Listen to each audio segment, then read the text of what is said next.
stay here, stay here. He's gonna cover that angle. You're gonna have to go through this area right here. He's gonna cover that angle. Don't go after him, let him go.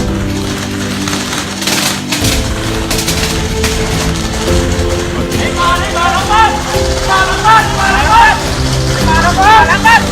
Yeah, that lighted him up pretty good. Good job.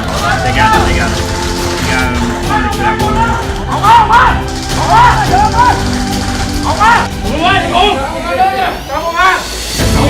They're coming through.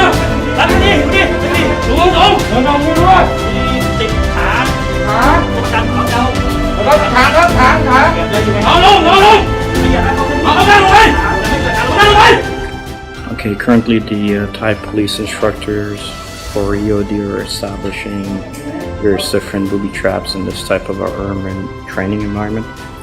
And there's 5 objectives for today's mission. This is one of the culminating events for Ramus Challenge, where EOD and SWAT work together in order to be able to resolve an issue and achieve an objective.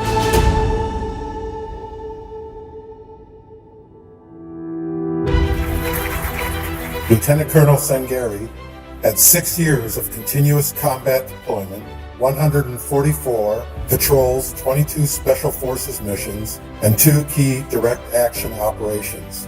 He survived 7 improvised explosive attacks and 1 enemy checkpoint engagement with no loss of life, and was awarded the Combat Action Badge for the operations.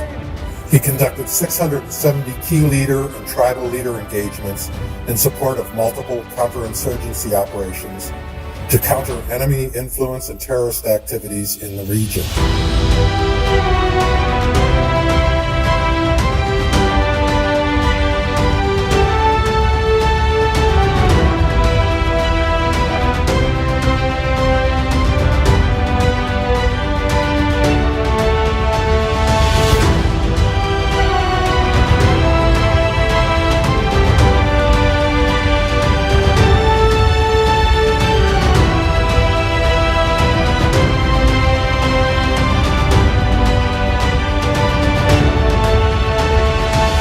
He wrote 3 major policy papers for the Special Operations Forces and the Marines on federalism and governance, and he wrote an executive summary on civil military operations. These documents were used as a guideline for conducting civil engagements in Iraq.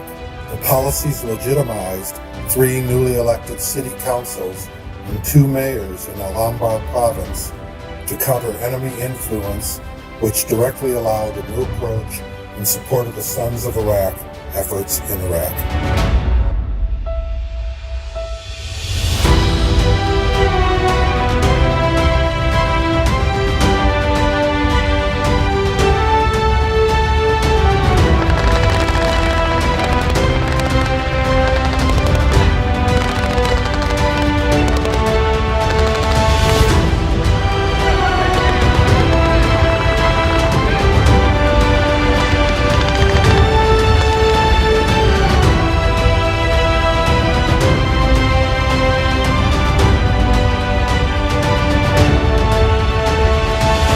Lieutenant Colonel Sangari has also conducted over 17,000 civil military operations, foreign internal defense support operations, non-combat evacuations, and disaster relief and emergency management missions.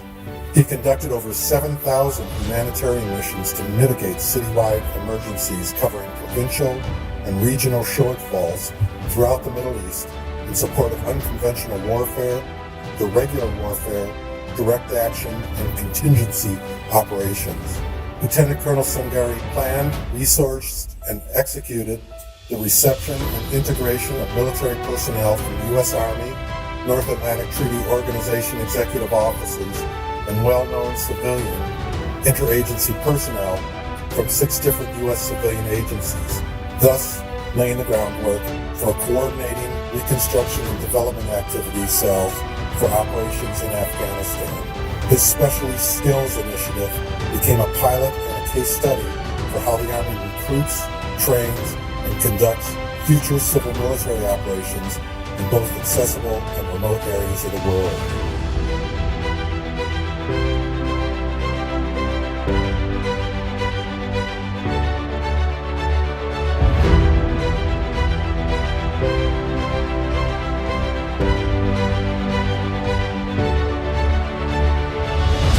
last two major projects which Lieutenant Colonel Sangari took on were the analysis, designs, and developments of metrics and standards used to accredit the United States Special Warfare Center and School in both training and education, to include assessments and accreditation of the training which affected all civil affairs, special forces, psychological operations, and other special units personnel totaling between 15 to 20,000.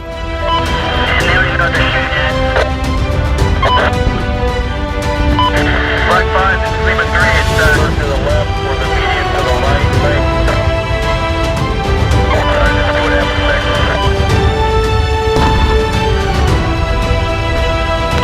Flight. Hello. Lima 3.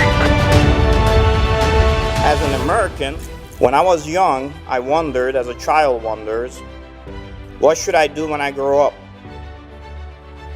My parents raised me with the love of my nation in my heart. There's a voice in some people's lives which calls out, "Be a soldier."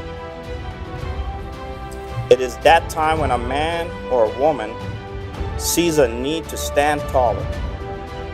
Remember the system mistakes. Debate the issue. Challenge my proposals and any proposals I put on the table. Hold your leadership accountable. Don't just believe what they say, verify and validate what they say. The onus is on you. You want me to be a better leader? You better put the scope in my chest, and you better be asking the tough questions. Americans have always been ready because we always respond.